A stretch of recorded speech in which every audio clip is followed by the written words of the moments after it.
Hi, my name is Prasetya. I'm working on a simple calculator project using Python.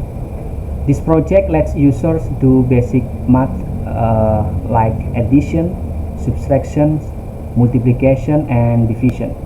The program asks the user to choose an operation and then enter the numbers to calculate. I am focusing on making sure that the program works smoothly, even if someone makes a mistake while entering their choice or numbers. Now check out the code I've written in Python and see how it all works. Okay, you can see here, this is the code overview, the program. This is a menu with for basic math operations, any additions, and then subtractions, multiplications, and division.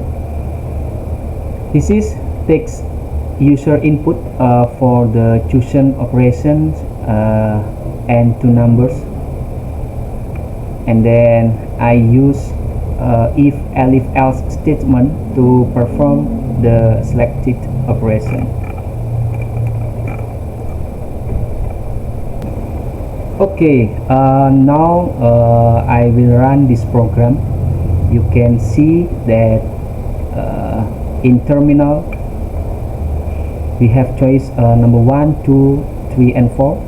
If number 1, the program will execute addition, and then number 2 for subtractions, and then number 3 for multiplication, and number 4 for division. I will choose number 3. This is the first number, then this is the second number, so this is the result. Okay, thank you very much.